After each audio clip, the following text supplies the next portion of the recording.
Akibatul lil muttaqin wala udwana illa 'alal zalimin.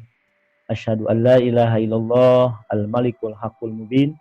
Allahumma salli wa sallim ala sayyidina Muhammadin khatamin nabiyyin imamil anbiya'i wal mursalin wa ala alihi wa ashabihi wa man tabi'ahu ila yaumiddin wa ba'd.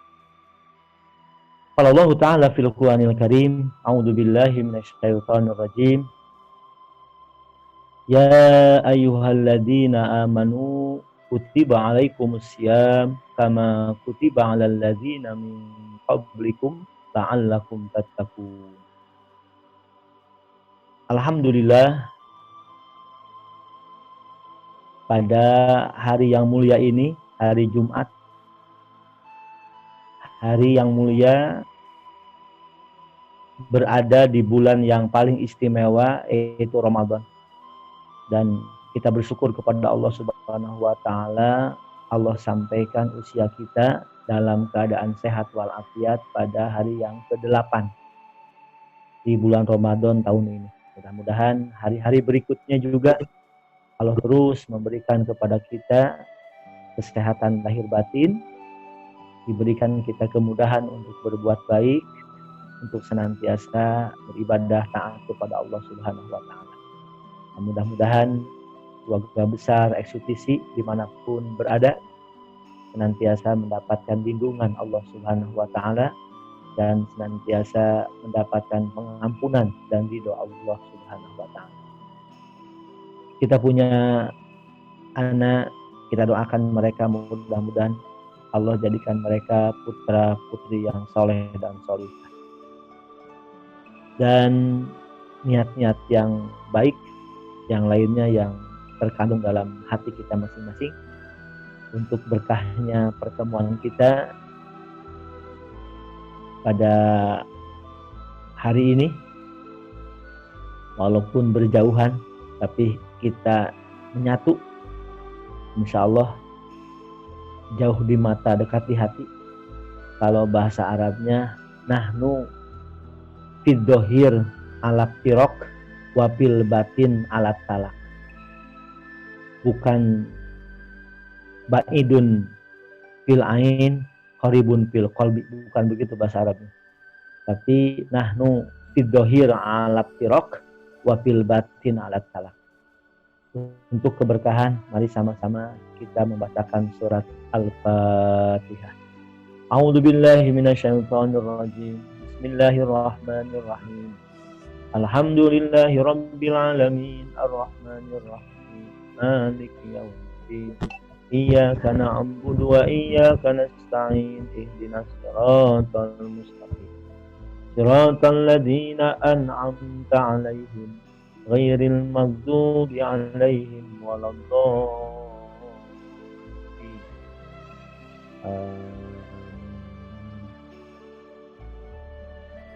Yang saya hormati Pak Ahmad Sapan, Ustaz Ahmad Sapan, jelas ya Pak Ahmad Sapan?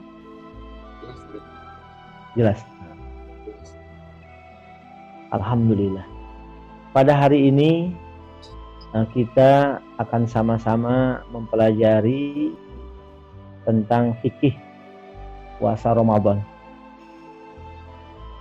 Ini saya ambil referensinya dari fikih Islam yang biasa kita pelajari di Masjid An-Nur, ditambah lagi dengan fikih sunnah, ditambah lagi dengan kitab Fathul Qorib,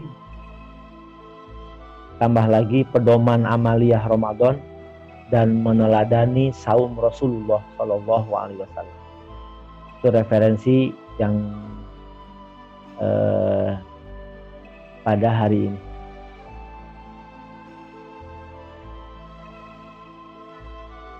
Siapapun orang ketika diberikan oleh Allah umurnya sampai kepada bulan Ramadan, maka kita mesti bersyukur kepada Allah Subhanahu wa Ta'ala.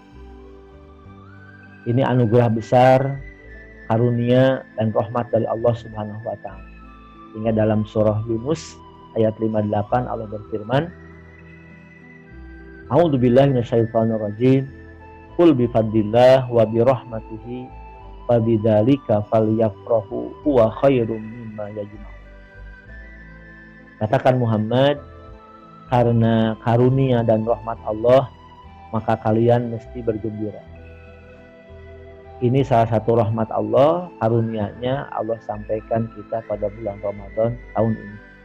Walaupun dalam keadaan situasi wabah ini, Allah terus banyak memberikan nikmat yang tak terhingga kepada kita sekalian. Di antaranya kita bisa sama-sama tolabul ini pada saat ini. Mengenai fikih Ramadan, yang pertama adalah kita mesti tahu pengertian daripada saum. Gitu. Saum atau puasa bahasa Indonesianya yaitu al-imsak, menahan. Jadi kalau amsaka yumsiku imsak itu menahan. Maka ketika ada kata-kata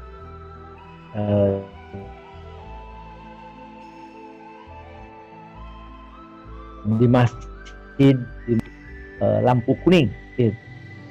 Tidak makan dan tidak minum. Adapun menurut istilah itu puasa itu adalah menahan dari segala sesuatu yang akan membatalkan puasa. Dari terbit fajar subuh sampai terbenam matahari maghrib, disertai dengan niat. Mesti niat, dan niatnya dilaksanakan pada malam hari.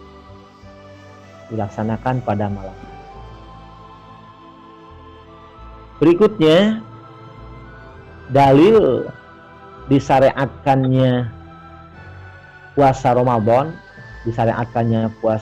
Ramadan itu disyariatkannya pada tahun kedua Hijriah.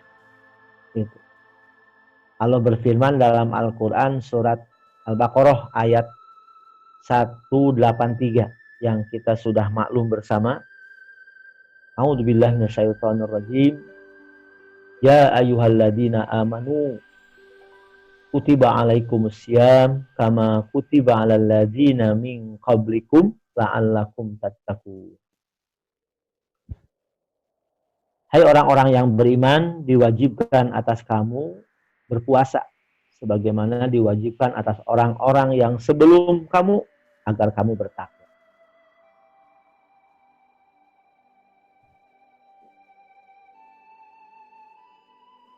Hadirin yang saya hormati dan mudah-mudahan dimuliakan oleh Allah Subhanahu wa taala. Nah, dalam ayat ini sebagaimana mungkin Bapak Ibu sudah mendapatkan ilmu dari guru kita Bapak Ustadz Ahmad Zaini tentang di Quran itu bahasanya kutiba alaikumus siyam, tidak saum. Karena kalau siyam itu lebih umum daripada saum. Kalau saum hanya menahan salah satu anggota saja, tapi kalau siyam itu menahan dari berbagai hal. Itu menahan, bukan hanya menahan lapar haus saja, tidak makan tidak minum saja, tapi menahan juga mata dari melihat sesuatu yang enggak diperbolehkan. Kita berbicara, tidak bicara dengan sesuatu yang tidak diperbolehkan, begitupun tangan, ya, telinga tidak mendengar sesuatu yang tidak diperbolehkan, maka itulah siam. Hebat redaksi Allah atur dalam Al-Quran, yaitu dengan kata siam. Berikutnya, syarat wajib puasa, syarat wajib. Jadi kalau udah ada kategori ini, maka orang tersebut wajib untuk berpuasa. Pertama Islam, keduanya baligh, ketiganya berakal, keempatnya kuat untuk melakukan puasa. Berarti kalau nggak Islam, dia nggak wajib. Islam tapi anak kecil itu belum balik, nggak wajib.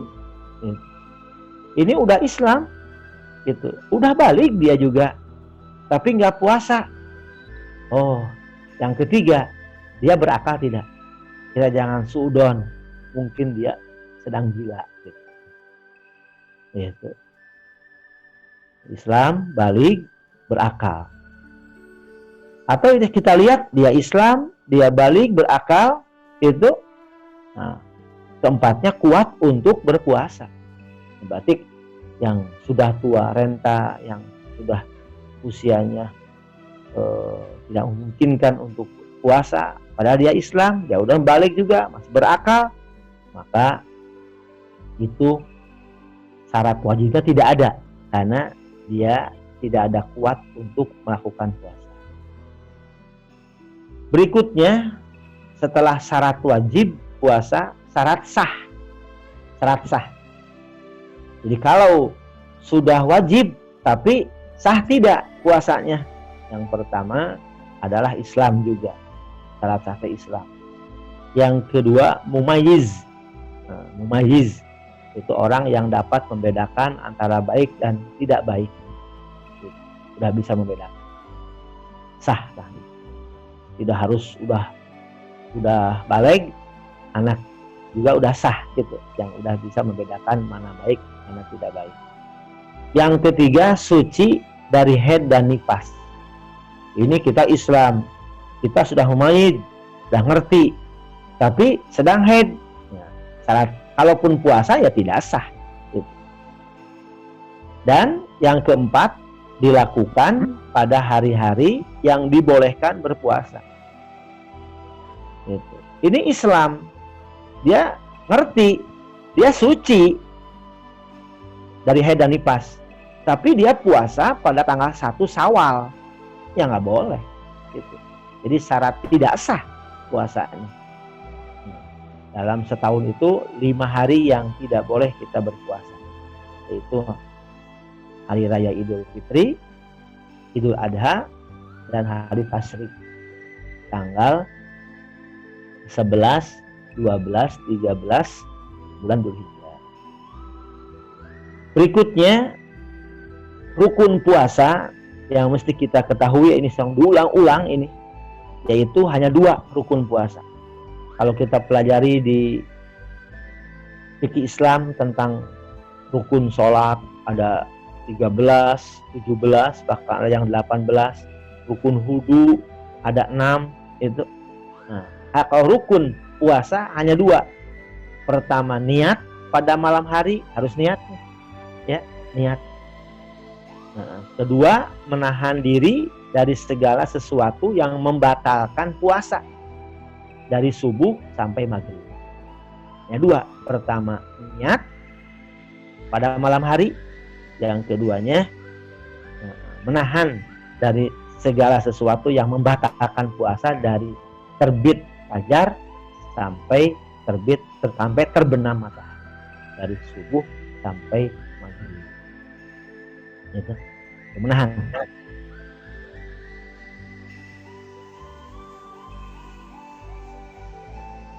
Keluarga besar eksekusi dimanapun berada yang saya hormati, yaitu rukun puasa. Gitu.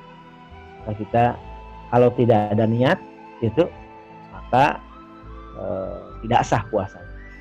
Niat dalam hati. Untuk membantu itu suka ada bareng-bareng setelah sholat taraweh, ada yang mengingatkan lisan dulu supaya hati mengikuti, yang nawaitu sauma ghadin. Walaupun nggak diucapkan nggak apa-apa. Tapi kalau membantu mengingatkan hati, ya nggak apa-apa juga. Bahkan ada keterangan orang yang sahur bangun malam sebelum subuh, itu dia sahur, itu pun bagian dari niat. Ada begitu. Sebab mau apa makan itu, ya tujuannya mau berpuasa. Itu teh sebagian mah menganggap itu teh niat.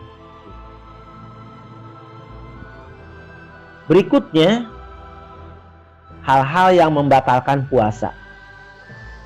Mungkin dari berbagai referensi berbeda-beda. Hanya di sini diungkapkan ada 7 yang membatalkan puasa. Ya, kalaupun berbeda, yang sumbernya berbeda, ya nggak apa-apa. Maka di sini disebutkan ada 7 yang membatalkan puasa. Gitu. Yang pertama, makan minum dengan sengaja. Makan minum sengaja. Berarti ketika lupa itu anugerah dari Allah Subhanahu wa taala. Yang kedua, muntah dengan disengaja.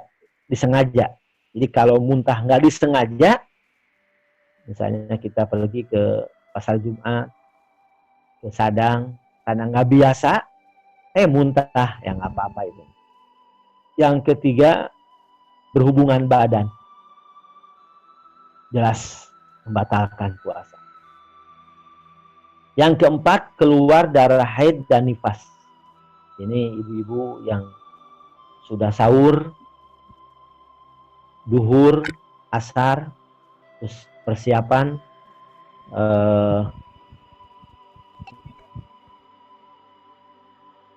untuk berbuka, 5 menit lagi qadarullah keluar darah haid. Jangan menyesal ibu, gitu. Ya, jangan nanti atau ya Allah setelah maghrib. Enggak, memang sudah Allah takdirkan, memang harus keluar 5 menit, 3 menit sebelum maghrib. Ya, kita menerima itu ketentuan dari Allah Subhanahu wa taala dan tidak sia-sia, ya, karena udah niat, udah menahan, hanya tinggal sekian menit lagi, ternyata Allah berkehendak lain. Yang kelima, gila. Yang keenam, keluar sperma dengan sengaja. Keluar sperma, air mani dengan sengaja. Tapi kalau nggak sengaja mah nggak apa-apa. Kita tidur, bermimpi, gitu, keluar sperma, ya nggak apa-apa, tinggal kita mandi keramas. Dan 7, murtad, keluar dari Islam. Itu yang membatalkan puasa. Lebih daripada itu, insya Allah kita untuk yang membatalkan puasa, insya Allah dengan karunia Allah kita bisa menahan itu. Tapi hal-hal yang membatalkan pahala puasa ini, membatalkan pahala puasa, itu yang kadang-kadang kita tidak bisa menahan ini nih. Yang pertama, berbohong, al-kazibu, berbohong. Yang kedua, membicarakan kejelekan orang lain, gibah. Tuh, kita nggak sadar gitu, ya, bicarakan aib orang lain ketika puasa. Ya, maka tahan itu, jangan sampai terjadi. Dan saya pernah sampaikan waktu di Anur ya, bahwa saya sudah tidak ngomongin kejelekan orang lain. Saya udah stop membicarakan aib orang lain. Kalau sedang sendirian. Tapi kalau berdua, bertiga suka nggak terasa itu. Maka hati-hati ketika puasa karena akan bisa membatalkan pahala puasa. Berikutnya, berkata keji. Kata-kata yang kurang baik kita katakan ketika berpuasa. Hati-hati ini, ya, karena ini akan membatalkan pahala puasa. Yang kelima, mengadu domba. Itu, mengadu domba. Jadi provokator sehingga orang lain berselisih karena ulah kita, karena kata-kata kita, atau karena yang kita share kepada orang lain yang kita tidak diperhatikan dulu isinya, gitu. Maka kita sampaikan ke orang lain, di share, ya, setelah kita teliti isi konten yang akan kita share kepada orang lain. Berikutnya yang membatalkan pahala puasa adalah melihat dengan syahwat. Melihat dengan syahwat. Tidak batal puasanya, tapi pahalanya bisa. Nah, itu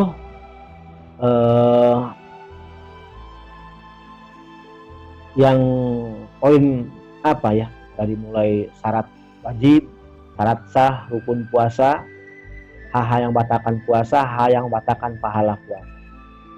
Yang berikutnya ini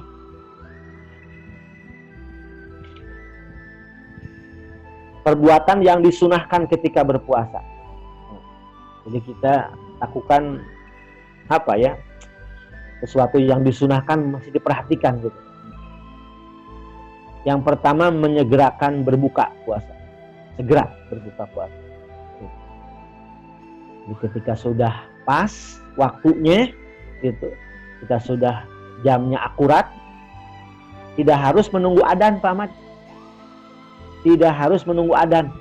Karena ada kasus yang adzannya, muadzinnya berbuka dulu. Gitu. Sementara kita menunggu adzan. Adzannya belum juga berkumandang. Ternyata yang muadzinnya itu berbuka dulu. Gitu. Maka kalau sudah akurat jamnya, jadwalnya sudah pas, misalnya hari kemarin jadwalnya dan hari ini itu hari yang ke-8 jam 5 lebih 47 menit. Ya udah pas, ya udah. Ya. Lalu berdoa sewaktu berbuka puasa. Berdoa. Doanya silakan banyak redaksinya, ya. Mau dahabad doma'u wabtallatil qulub wasabatal ajru insyaallah. Itu doa. Atau yang sering Allahumma lakasumtu wa bika amantu wa ala rizqika aftartu bi rahmatika ya arhamar rahim. Ada lagi alhamdulillahillazi a'anani fasumtu wa razaqani fa aftartu. Ada lagi redaksi yang lain, Allahumma inni as'aluka bi rahmatik allati wasi'at kulla syai'in anta ghfirli. Silakan. Jangan sampai hanya cukup satu aja, kita 2, 3. Karena kenapa dibanyakin doa? Karena pada saat berbuka doa akan diijabah oleh Allah Subhanahu wa taala. Berikutnya makan sahur dan mengakhirkannya. Jangan sampai sahur 2:30, jam 3 gitu. Bahkan 3:30 ya kalau memungkinkan ya jam 4 ya, tapi diatur bagaimana. Kan sekarang cukup kalau 4 jam makan gitu. Gitu. Nah, atau minimal lah kalaupun ini jam 4 kurang 1/4 sehingga kita enak gitu. Udah beres sahur, nggak lama kemudian imsak, sudah imsak kita persiapan untuk sholat subuh berjamaah kalau laki-laki. Jangan sampai kalau 2:30 ngantuk lagi tidur, akhirnya subuhnya kesiangan. Aduh, sayang. Ini bulan Ramadan yang mesti kita perhatikan, punya motto, tiada hari, tiada datang waktu sholat fardu kecuali kita berjamaah. Berikutnya, nomor 5, perbuatan yang disunahkan memberi makan untuk berbuka kepada orang yang berpuasa. Kita canangkan untuk memberikan buka kepada orang yang berpuasa. Tidak harus yang banyak, ya. Dalam hadis juga, walaupun hanya memberi seteguk air susu, air biasa, aqua atau air susu atau sebutir kurma. Gitu. Sekarang mah ya hal-hal yang mungkin dianggap sepele gitu. Nah, kita berikan. Nah, kalaupun kita berdua gambarannya ini, klimaknya misalnya, kita hanya bawa air aqua 1. Teman kita pun bawa air aqua 1. Nah, kalau ingin memberi buka kepada orang yang berpuasa, sudah ada yang kita berikan. Itu air cup kita yang 1 gelas kepada teman kita nih buat buka. Nah, dia pun kan punya, jika kita kan bari dia ngasih buka kepada kita, dia ngasih buka kepada saya, misalnya saya ngasih buka kepada kamu nih, gitu. Materinya sama, gitu. Kalau diminum oleh masing-masing berarti tidak memberi buka puasa kepada orang lain.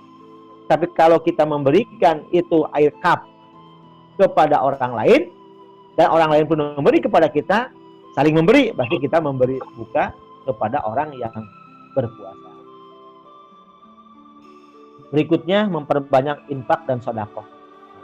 Kita punya moto juga, tiada hari kecuali kita infak dan sedekah. Insya Allah untuk Ramadan di berbagai tempat beda lah ya.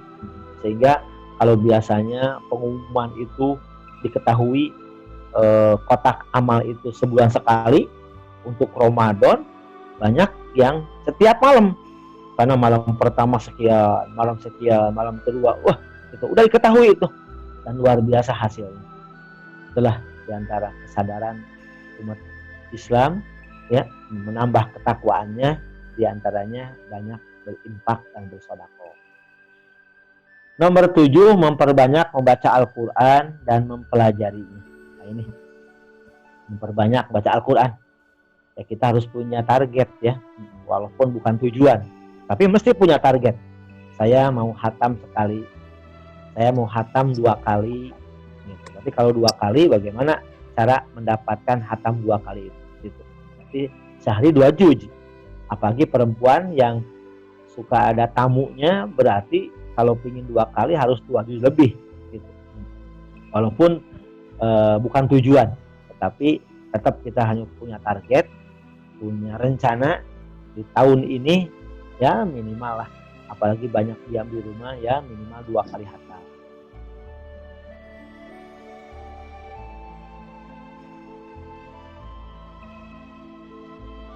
Nah, sementara sebelum supaya tidak monoton dari saya, yang terakhir nanti saya sampaikan hal-hal yang diperbolehkan ketika berpuasa.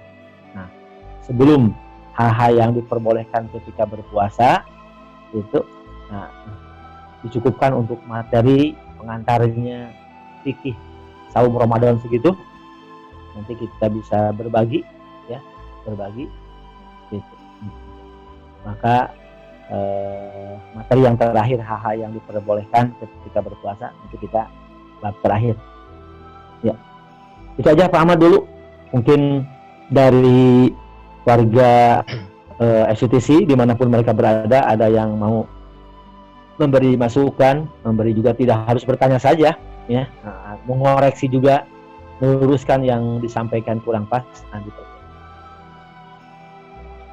Baik Ustadz, terima kasih atas paparan materinya. Bapak Ibu sekalian, alhamdulillah dari materi sudah disampaikan dengan sangat menarik oleh Ustadz kita. Sekarang giliran bagi Bapak Ibu yang mau bertanya, silahkan untuk menyampaikan di kolom chatting ya, silahkan untuk disampaikan. Dan ini Ustadz sudah ada beberapa pertanyaan yang masuk dan saya akan bacakan pertanyaan-pertanyaan tersebut. Yang pertama ini pertanyaan dari Ibu Eni. Imsak warning untuk tidak makan minum, gimana Pak Ustadz kalau kita nggak nyadar, nggak lihat waktu pas baru 2 suap langsung imsak, makanya dilanjutin sampai waktu azan subuh, apa gimana dari Ibu Eni? Silahkan Ustaz. Memang tadi warning ya, karena waktu puasa itu satu keterangan adalah min tulu'il fajri, terbit fajar, berarti imsak itu belum terbit fajar gitu. Tetapi ulama sangat hati-hati, ihtiyat gitu, sehingga 10 menit sebelum waktu tiba sudah harus berhenti. Tapi kalau ada kasus begitu, asal belum adzan ataupun waktu terbit fajarnya tiba, maka dalam situasi begitu dimaafkan, dimaafkan. Karena yang paling pokoknya berhenti itu harus begitu terbit fajar. Itu warning, ulama luar biasa memberikan kepada kita ilmu, dipersiapkan di 10 menit biasanya imsak itu sebelum waktunya sudah mesti berhenti makan dan minum, walaupun bukan akhir daripada makan sahur.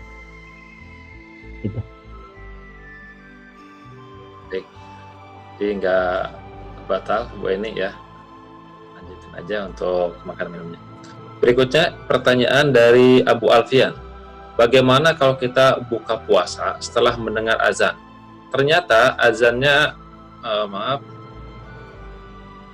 ternyata azannya bukan daerah sekitar atau beda 1 atau 2 menit. Kita tidak dengan sengaja dan tidak tahu kalau itu azan daerah lain. Bagaimana status puasa kita? Iya. Batal dan harus mengganti atau tidak? Ya kalau hanya gambaran 1 menit mah ya 1 menit, biasanya jadwal itu juga sebetulnya sudah di up dulu sebetulnya teh. Misalnya kalaupun saya pernah mendengar keterangan kalaupun waktunya misalnya jam 5.47, nah sebetulnya itu teh jam 5.46 misalnya. Nah, hanya supaya lebih aman dikeataskan gitu. Nah, dikeataskan itu sehingga kita aman gitu. Tapi perbedaan yang mencolok 3 menit ya kalaupun kita ketidaktahuan kita itu, bahkan dalam satu keterangan ketidaktahuan karena kita sembrono, jadi batal puasanya. Nanti mesti kita odok gitu. Nah, maka itulah harus ada kehati-hatian akurat sehingga memperhatikan adzan di daerah kita. Jangan-jangan kita lihat channel Surabaya itu mah ya itu bedanya kan mencolok langsung aja gitu. Nah, gitu. Walaupun dalam mungkin satu keterangan nanti jadi ilmu buat saya, apakah lupa begitu ketidaktahuan Allah maafkan, tapi dalam satu keterangan kalau kita gegabah tetap mesti itu puasanya dikodok karena gegabahnya kita. Baik, terima kasih Ustaz. Pertanyaan berikutnya, jika dalam safar ada rukhsah untuk jamak dan qashar sholat, ada yang berpendapat bahwa jika tidak dipakai keringanan itu terkesan sombong karena tidak mau memakai keringanan yang sudah diberikan oleh Allah. Bagaimana dengan puasa? Dalam safar mana yang lebih utama? Tetap puasa atau tidak? Jika kita merasa ringan melakukannya, apakah termasuk sombong juga? Silakan Ustaz. Ya. Ada jawaban dari Umar bin Abdul Aziz, ulama sekaligus beliau khalifah. Itu Allah berfirman dalam Al-Quran, yuridullahu bikumul yusra wala yuridu bikumul usra. Allah menghendaki kemudahan dan tidak menghendaki kesulitan. Allah menghendaki kemudahan bagimu dan tidak menghendaki kesulitan bagimu. Nah, berarti mungkin orang berbeda-beda. Bisa saja ada orang yang ketika dia safar, kalaupun puasa, dia kuat. Nggak jadi masalah. Justru masalah buat dia harus mengkodok nanti berat. Sekarang bareng-bareng berpuasa banyak, itu di kendaraan juga ketika mudik, biasa-biasa kuat dia, nggak ada istirahatnya. Maka bagi dia mudah itu. Dan justru yang sulit mengkodoknya nanti dari Syawal, ya, Dzulqa'dah, Dzulhijjah sampai Sa'ban berat dia untuk puasa mengkodok. Nah, maka karena itu mudah bagi dia untuk berpuasa, tidak menjadi beban, maka untuk orang tersebut terus berpuasa. Tapi bagi orang yang memang ketika safar dia berat untuk berpuasa, bahkan lemas, bahkan bisa membahayakan kalaupun dia jadi supir konsentrasinya itu lemes. Nah, maka jangan maksain. Dia mesti berbuka. Dan Rasulullah SAW diantaranya mencontohkan beliau berbuka gitu ya Dan ada kata-kata memang yang saya sampaikan kepada yang tidak berpuasa, dia sombong. Ya, pengertiannya yang saya pahami adalah bahwa kalau dia tidak berbukanya memaksakan diri, padahal dia itu lemas, gak kuat, akan membahayakan dirinya kalau diteruskan, tapi tetap aja dia puasa, gitu. Tapi kalau dia kuat mah, Al-Quran juga wa antasumu khairul lakum. Jika kalian berpuasa, maka lebih baik bagi kalian. Nah, ketika puasanya tidak memberatkan dia, justru enjoy, enak berpuasa, dan beratnya justru dia kalau mengkodok setelah Ramadan. Jadi seseorang dengan orang lain mungkin kasusnya beda-beda gitu. Nah, bagaimana secara prinsip tadi Allah menghendaki kemudahan, tidak menghendaki kesulitan. Mana yang mudah bagi dia? Ya, baik, terima kasih Ustaz. Jadi gitu ya Bu Nur, tergantung kondisi masing-masing. Kemudian berikutnya pertanyaan Afwan Ustaz, apakah sama dalam mengkodok orang yang jima dengan yang sengaja keluar sperma dalam keadaan puasa? Dan mengkodoknya seperti apa? Oh, sangat berbeda sekali. Kalau bersenggama mah berat ya, sampai Masya Allah kiparatnya kiparat udma ya, kiparat yang besar, yaitu berpuasa 2 bulan berturut-turut, itu harus terus puasa 2 bulan berturut-turut gitu. Sehingga udah puasa 59 hari batal, ya itu kembali lagi kepada maka berat itu. Nah, kalau nggak mampu memberi makan kepada 60 orang miskin ya, yang awalnya sebelum itu dia harus kurokobah, memerdekakan hamba sahaya. Adapun keluar sperma disengaja, nggak begitu, itu hanya batal puasanya, tapi tidak kena kafarat yang besar seperti dia bersenggama ketika bulan Ramadan. Beda. Oh, itu berarti bagaimana Ustaz mengkodoknya bagi yang tadi keluar sperma dengan sengaja? Iya, berarti dia batal puasanya, mesti nanti ketika di luar Ramadan dia mesti mengkodok sebagaimana biasa. Di samping dia aja gitu. Dia kan membatalkan puasa gitu. Ya, membatalkan puasa yang model begitu perbuatan, dan jangan sekali-kali itu sengaja, karena dengan kesengajaannya bukan hanya meringankan nanti dikodok saja, enggak, tapi dia sudah menyepelekan. Itu yang menyepelekan dosa itu yang lebih besar dosanya daripada hanya mengkodok saja. Baik Ustaz. Berikutnya ini mungkin sudah tadi terjawab, tapi boleh nanti ditegaskan lagi sama Ustaz. Minum padahal sudah masuk imsak, boleh tidak? Iya, seperti tadi ya, kalaupun kita belajar hati-hati, jadi 10 menit pas imsak ya kita tahan. Nah, tapi kalaupun misalnya ada kasus begitu, ya dia tidak batal puasanya karena belum terbit fajar, Karena ulama luar biasa kehati-hatiannya, maka 10 menit sebelum waktu tiba ya kita harus menghentikan makan dan minum. Baik, jadi masih boleh Pak Sone ya? Ya. Berikutnya, Pak Ustadz, apakah sah puasanya orang yang baru melaksanakan mandi junub setelah imsak atau adzan subuh? Lagi, Pak Ahmad? Pak Ustadz, apakah sah puasanya orang yang baru melaksanakan mandi junub setelah imsak atau adzan subuh? Ya. Untuk mandi junub itu tidak ada hubungan dengan sah tidaknya puasa. Jadi kalaupun dia mandi junub setelah adzan, itu nggak jadi masalah, karena mandi junub itu agar dia bisa sholat gitu. Maka ketika dia misalnya udah berhubungan belum mandi dulu, langsung sahur, udah sahur mungkin berbuat apa misalnya santai-santai begitu, pas imsak atau bahkan adzan dia belum mandi, ya sah-sah aja puasa mah gitu. Karena mandi itu untuk sholat gitu, untuk sholat. Hanya alangkah baiknya kalau sudah berhubungan dan baik sebelum dia sahur dia mandi dulu gitu.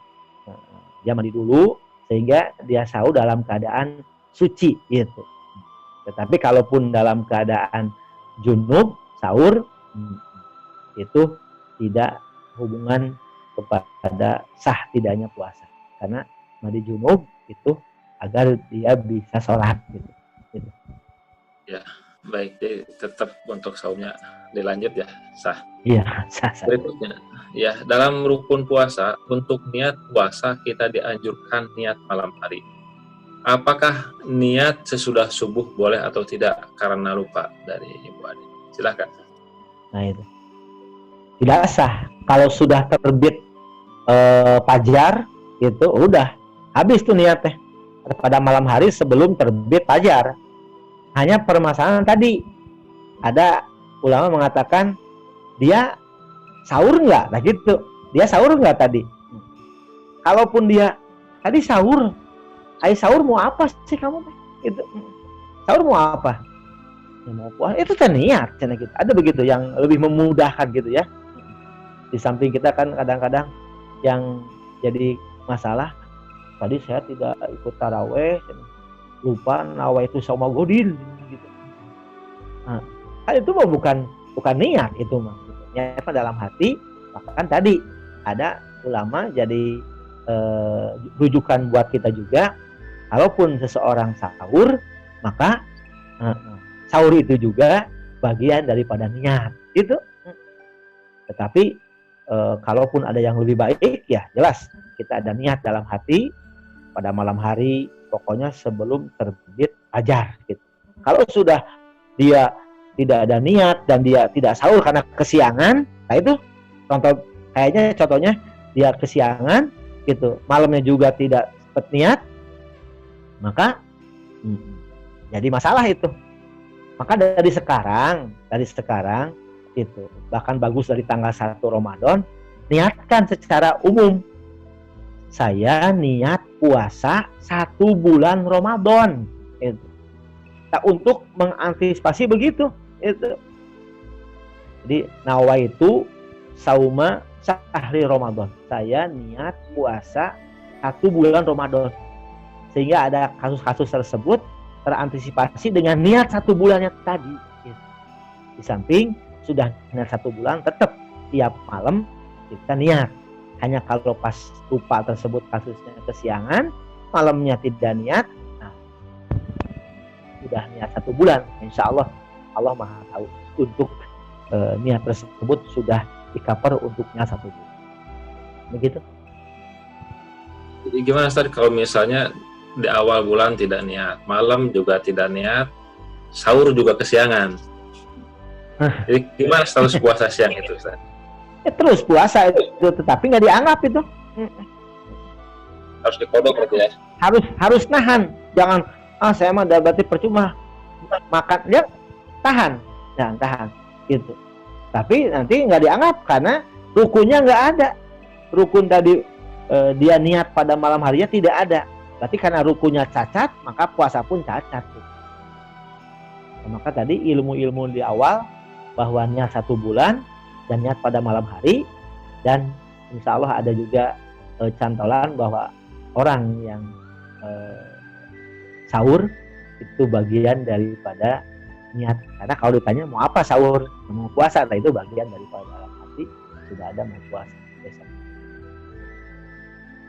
Baik, mudah-mudahan jelas Ibu Ade ya. Jadi seperti tadi penjelasannya.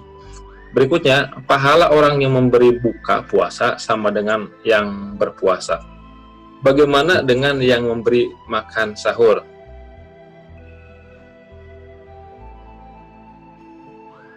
Halo Ustaz? Ya betul. Yang ada kan hadisnya memberi buka kepada orang yang berpuasa, buka puasa. Gimana ngasih sahur gitu? Nah, insya Allah. Ya kalau kita hanya melihat pahala-pahala gitu mah insya Allah Allah Maha tahu pahala tersebut, bahkan dia kuat puasanya juga karena sahur dari dia, insya Allah ada nilainya luar biasa gitu. sehingga orang tersebut kuat puasa karena pemberian sahur dari dia. Sehingga jangan sampai, Pak, dia nggak punya untuk sahur, nggak, saya mau buat buka saja gitu, ini mau makan minuman saya mau untuk yang berbuka. Jangan, kasih aja untuk orang yang sahur juga itu. Insya Allah mungkin itu menurut Allah lebih besar pahalanya daripada memberikan berbuka kepada orang yang berpuasa, karena udah jelas dia membutuhkan itu. Jangan ditahan, jangan tadi maaf ini makanan untuk berbuka puasa, sementara dia mau sahur nggak apa-apa. Aduh. Nah, dan insya Allah dalam kasus tersebut ya kayaknya lebih baik memberi makan sahur kepada orang yang akan berpuasa daripada itu. Nah, tapi lebih baik mah dia memberi makan sahur dan dia pun memberi makanan minuman untuk berbuka puasa. Pak, dalam amal soleh mah mesti serakah gitu. Nah, kata Nabi, ahris ala ma yanfa'uka. Kamu harus tamak terhadap sesuatu yang akan bermanfaat kepada-Mu. Ya kalau kita mampu untuk memberi makan sahur, beri. Waktu berbuka kita beri lagi. Nah, luar biasa. Orang tersebut kalau memperhatikan orang lain. Baik Ustaz. Dan kondisi sekarang, kondisi sulit, ini kesempatan terbuka lebar untuk kita saling berbagi Ustaz ya. Baik di pagi hari untuk sahur atau sore hari untuk berbuka. Banyak orang yang membutuhkan. Untuk berikutnya Pak Ustadz, gimana kalau untuk orang tua yang sudah sepuh dan tidak berpuasa harusnya kita bayar fidyah? Fidyahnya nggak dibayarkan sampai meninggalnya, itu karena tidak tahu ilmunya. Sebagai anak, amalan apa buat orang tuanya karena kehilafannya? Iya. Bu Eni. Ya memang kalau dalam Quran juga yang dijelaskan yang paling tekstual ada bagi orang yang tidak berkemampuan untuk puasa itu, maka dia bayar fidyah gitu. Bayar fidyah ketika dia tidak tahu, dia punya hutang tapi tidak dibayar karena ketidaktahuan pas sampai meninggal itu, maka ya dia beristighfar kepada Allah, bertobat karena ketidaktahuannya, dan dia ketika punya ya bayar. Dulu orang tua pernah 1 bulan, berarti dia harus bayar. Kita istighfar dan tobat kepada Allah, bayarkan, karena kita sekarang udah tahu ilmunya dan ada rizkinya untuk membayar fidyah. Ya tadi tobat kepada Allah, ketidaktahuannya itu, bahkan sampai orang tuanya sudah tiada. Pak Ahmad, sebelum diterusin supaya tuntas dulu materi sedikit, itu hal-hal yang diperbolehkan ketika berpuasa, saya singkat saja. Pertama mandi keramas tidak apa-apa gitu ya. Yang batal itu mandi keramas sambil minum, kayak itu yang batal ya. Jangan coba-coba mandi keramas jadi alasan begitu pakai shower ya sambil minum. Yang kedua, memakai celak, meneteskan obat tetes ke dalam mata ini. Dalam fikih sunnah itu dimaafkan gitu, dimaafkan. Tapi yang sakit kan ya. Yang berikutnya suntikan. Suntikan juga dalam fikih sunnah hal yang diperbolehkan. Berbekam apabila tidak sampai melemahkan badan, berbekam, diambil darah. Berikutnya, berkumur-kumur atau memasukkan air ke rongga hidung dengan syarat tidak berlebihan. Jadi dalam orang yang berpuasa ya sunat juga berkumur-kumur gitu. Lalu memasukkan air ke rongga hidung tapi jangan berlebihan gitu. Karena yang membatalkan itu kalau sengaja menelan gitu. Kalau nggak sengaja mah ya menelannya itu diperbolehkan. Berikutnya, memasukkan sesuatu yang sulit dihindarinya. Ini yang sering nih pertanyaan, memasukkan sesuatu yang sulit dihindari, seperti menelan air liur, air ludah. Nah, itu. Dengan syarat 3, Jadi air liur itu tidak apa-apa ditelan, ada syaratnya 3. Pertama, air liur sendiri. Jadi kalau air liur orang lain mah nggak boleh. Gitu. Yang kedua, air liurnya, ludahnya belum keluar dari mulut ini. Jadi kalau udah keluar mulut, ya balik lagi. Balik lagi atau dikumpulin sengaja di gelas. Nanti begitu panas diminum, nah itu nggak boleh. Ya. Yang ketiga, air liurnya belum tercampur dengan benda yang lain.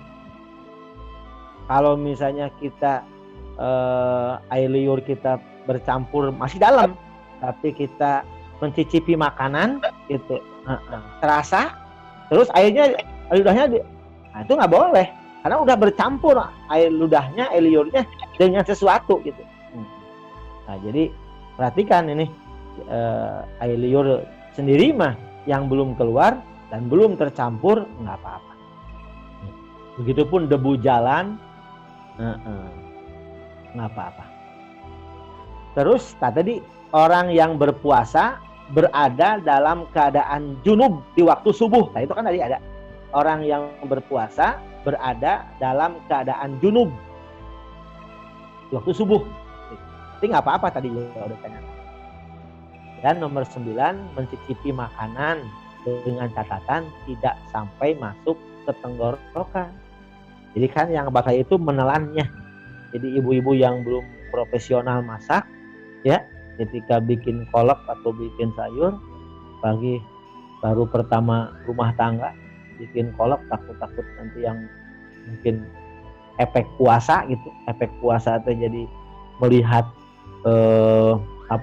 garam kayak gula atau gula kayak garam, begitu cicipit, oh kolak teh asin gitu, kan jadi masalah nanti begitu bukanya.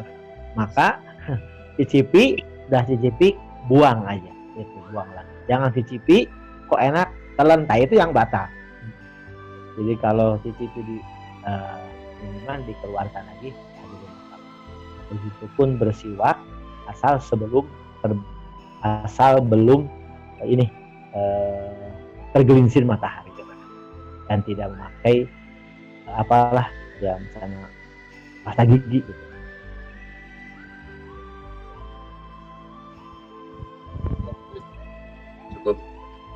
Cukup gitu tambahannya. Lanjut lagi pertanyaannya Ustaz ya. Iya. Masih banyak nih. Mohon penjelasan tentang fidyah. Apakah tidak perlu qada lagi? Karena ada sebagian orang yang bilang kasih fidyah tapi bayar qada. Ada juga yang tidak seperti itu. Silakan Ustaz. Memang kasusnya beda-beda. Kalau dari mazhab Syafi'i, semacam orang yang hamil dan menyusui itu, kalau dia khawatir terhadap dirinya ketika hamil dan menyusui, dirinya lemes, takut ini dirinya, maka dia hanya mengqada saja. Atau takut ke diri, khawatir ke diri, dan khawatir ke anak, sama. Nah, yang jadi ya qada ya fidyah diantaranya orang yang ketika hamil dan menyusui, dia takutnya hanya kepada anak. Khawatir kalau sedang hamil keguguran anak bagaimana. Diri mah nggak khawatir. Nah itu ada sampai qada dan fidyah itu. Nah itu kasus begitu, model bagaimana kekhawatirannya, apakah hanya ke diri saja? Nah itu hanya qada. Ke diri dan kepada anak. Nah itu qada. Tapi kalau hanya ke anak saja khawatirnya, itu tuh jadi ya qada ya fidyah.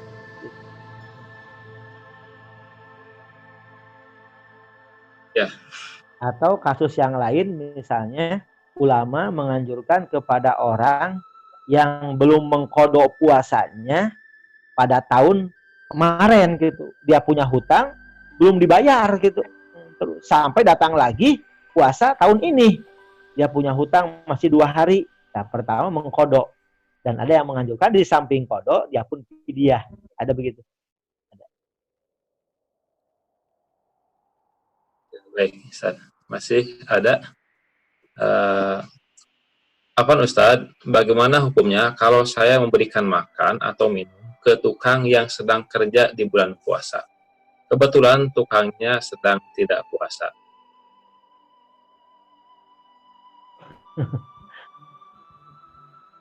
Ya, mangga Ustadz. Masya Allah. Kalau tukang di sini mah di saya puasa, walaupun panas juga puasa. Jadi MOU-nya maka ya di awal sudah kita ini ya, sudah kita warning gitu. Pertama jangan ngebangun pada waktu Ramadan gitu. Tahan dulu gitu sebelum Ramadan aja ngebangunnya. Tapi kalau sudah terjadi ngebangun Ramadan ya harus usahakan dulu, mang ya kita usahakan puasa gitu. Puasa. Terus kita memberi keringanan. Kalaupun misalnya yang biasa jam 7 sampai jam 4 misalnya, ya kita mah nggak apa-apa. Jam 8 sampai jam 3. Karena kita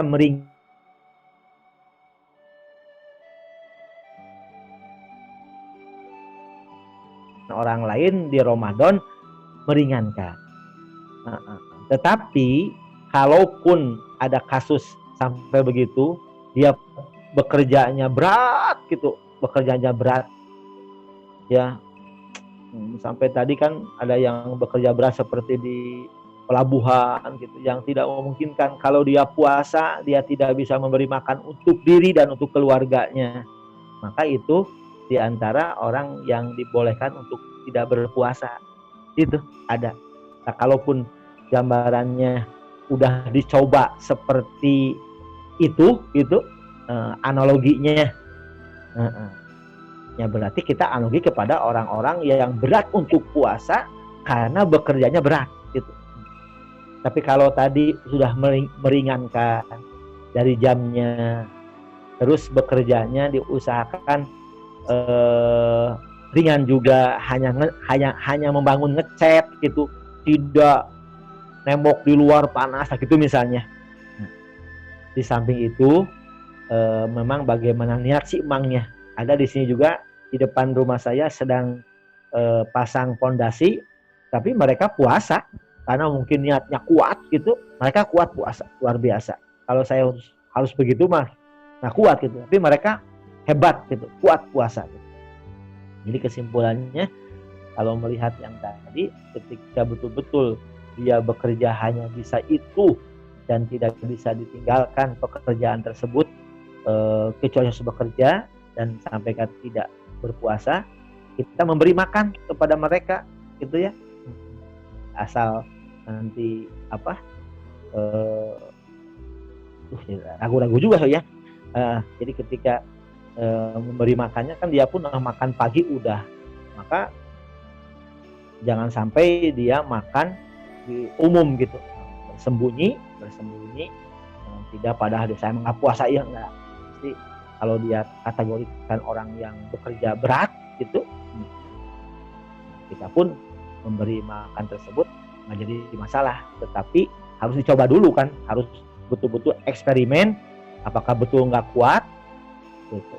Dan kita pun harus diperhatikan di awal, jangan sampai membangun di bulan Ramadan kecuali membangun hal-hal yang untuk ngecat yang tidak memberatkan orang yang bekerja. Allah a'lam bishawab. Baik, Bapak Ibu sekalian, waktu sudah habis, tapi ini ada beberapa pertanyaan lagi. Saya mohon waktu ya sebentar lagi. Dan kepada Ustadz mohon sampaikan dengan nanti singkat-singkat saja Ustadz ya beberapa pertanyaan berikut ini. Pertama, manakah yang lebih utama, membaca Al-Quran dengan target cepat hatam atau membaca dengan arti dan tafsirnya tapi tidak sampai hatam di bulan Ramadan ini? Dari Ibu Desi, silakan Ustaz. Kalau lebih baik yang kedua, dia membaca, dia baca juga terjemah dan tafsirnya sehingga satu ayat dia paham lebih baik daripada banyak ayat yang dibaca tidak paham. Baik. Berikutnya, orang tua yang sudah sepuh lemah untuk puasa, apakah cukup membayar fidyah, Ustaz? Iya. Dari Bulu Solihah. Fidyah saja. Sebab kapan dia akan mengkodonya? Kan dia udah nggak kuat. Ramadan juga yang banyak orang puasa puasa bareng-bareng nggak kuat, apalagi di luar Ramadan. Maka bagi orang tersebut cukup ta'amu miskin, fidyatun ta'amu miskin, memberi fidyah kepada orang miskin. Oke. Berikutnya, mohon maaf Ibu ya, tidak Bapak sekalian tidak masuk lagi untuk pertanyaan karena waktu sudah habis. Orang tua yang sudah udah ya. Pada saat puasa, apakah ada batasan waktu untuk gosok gigi dan kumur-kumur pada waktu wudhu? Kalau kumur-kumur tidak ada. Waktu kita banyak sampai, karena sunat kumur-kumur, hanya berkumur-kumurnya tidak berlebihan, berkumur-kumurnya. Terus siwak dibatasi, ada pembatasan. Sebagian ulama membatasi sampai sebelum tergelincir matahari, sebelum waktu duhur berarti. Kalau sudah duhur ke sana, udah tidak boleh lagi. Walaupun ada sebagian ulama tidak ada waktu itu ada. Itu mah untuk berkumur-kumur sepakat kapan saja itu dah sunat. Adapun pakai siwak ada yang membatasi sampai tergelincir matahari, ada juga yang tidak membatasi untuk siwak juga. Oke. Berikutnya, kalau untuk yang hamil dan menyusui kena qada fidyah, gimana itu Pak Ustadz? Yang hamil dan menyusui berarti sampai 16 bulan, itu gimana kodoknya? Ya, maka ada dalam tafsir Ibnu Katsir, ada para sahabat memasukkan orang yang hamil menyusui itu kepada orang yang sudah tua. Apalagi kasusnya misalnya pada tahun ini hamil, dia lemah, nggak kuat puasa. 2 tahun berikutnya dia pun harus menyusui. Dia niat mau mengkodok tahun yang keempat, hamil lagi. Hamil. Terus 2 tahun berikutnya menyusui. Apalagi kasusnya hamil lagi. Kapan mau mengkodoknya? Maka ada ketika punya anak 4 berarti bukan hanya 16 bulan itu mah, ya. Itu berapa tahun bisa di ini ya. Satu anak hamil menyusui 2 tahun berarti lumayan dah. Itu 3 tahun misalnya. Anak 4 dari 12 tahun. Kapan mengkodoknya? Kalau lemah betul-betul, maka itu ada yang memasukkan kepada orang yang sudah tua tadi. Hanya fidyah saja. Tetapi ketika kan beda-beda, ada yang kuat juga, walaupun sedang hamil dia puasa, walaupun sedang menyusui puasa, ya kalau kondisi tersebut ya cukup dia mengkodok saja. Terakhir Ustaz, bagaimana hukum mengupil ketika sedang puasa? Karena pernah dengar ada yang menyebutkan batal dan ada yang menyebutkan tidak batal. Mengupil jelas tidak membatalkan puasa. Yang membatalkan puasa mengupil sambil dimakan. Iya, jadi pertama mengupil enggak, dan akhlaknya jangan di depan umum. Itu. Keduanya, ya kan kalau masih lubang yang bawah, enggak. Kalau udah nyampe ngupil ke terus, sampai kalaupun pakai air itu hangat, panas, itu yang jadi batal. Hanya kalau mengupil di daerah lubang bawah mah nggak jadi masalah. Pertama paling akhlaknya nggak depan umum dan bisa membatalkan kalau ngupilnya dimakan. Ya, terlalu dalam jelas tadi ya. Iya. Baik, Bapak Ibu sekalian, sangat menarik pembahasan kita pagi ini karena terkait dengan banyak kasus yang biasanya sering muncul di sekitar kita. Tapi memang waktu juga yang membatasi kita untuk bisa terus berdiskusi meskipun sangat menarik. Oleh karena itu Bapak Ibu sekalian, kami ucapkan terima kasih kepada Bapak Ibu sekalian yang sudah hadir di pagi ini. Itu juga kepada Ustaz Muhaimin yang telah menyampaikan materi yang sangat menarik. Insya Allah nanti kita akan ketemu lagi dengan beliau. Kalau masih ada penasaran, bisa sharing-sharing di Jumat yang akan datang, Ustaz ya. Insya Allah kita ada 2 kali kesempatan lagi bertemu dengan Bapak Ustadz Ahmad Muhaimin. Bapak Ibu sekalian, insya Allah untuk pesantren Ramadan akan kita lanjutkan lagi nanti hari Senin beserta Bapak Ustadz Ahmad Zaini. yang akan menyampaikan untuk senantiasa meningkatkan kualitas sholat kita. Bapak Ibu sekalian, itu yang bisa kami sampaikan. Terima kasih kepada Ustadz yang sudah menyampaikan materinya, dan Bapak Ibu sekalian yang sudah hadir di acara ini. Mudah-mudahan jadi amal soleh bagi kita semua, dan senantiasa diberikan istiqomah dan kemudahan oleh Allah Subhanahu wa taala. Terakhir, kami juga mau ucapkan jazakumullah khairan jazaa atas donasi infak yang sudah Bapak Ibu sampaikan kepada kami. Mudah-mudahan Allah Subhanahu wa taala membalasnya dengan rezeki yang berkah berlimpah. Terima kasih Ustadz dan Bapak Ibu sekalian. Kita tutup dengan hamdalah dan doa akhir majelis. Alhamdulillahirrahmanirrahim. Subhanakallahumma wa bihamdika asyhadu an la ilaha illa anta astaghfiruka wa atubu ilaik. Assalamualaikum warahmatullahi wabarakatuh. Waalaikumsalam warahmatullahi wabarakatuh. Karimun 'azim, 'alimul halim, hakim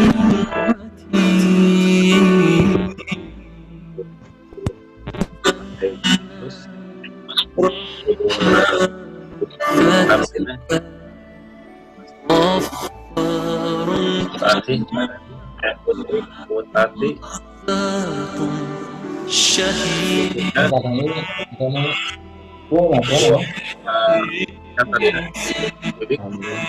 Ibu Solehat, Ibu Adan Putri, Sri Nanti, Ibu Syarbas, Ibu Haji Dodok, Wadah dari Jalan Taman Pahlawan. Terima kasih Ibu Safina, Ibu siapa lagi, Ibu Desi Amalia, Teh Desi, Pak Dedi Kurniadi hadir juga ternyata dari NTB, Pak Debusi, Pak Ani, Ibu Siti, Ibu Jamilah, Ibu Pepi juga hadir. Terima kasih Ibu Pepi, Ani Hermayani, dan Ibu Nabila. Mudah-mudahan kita bisa bertemu lagi di kesempatannya.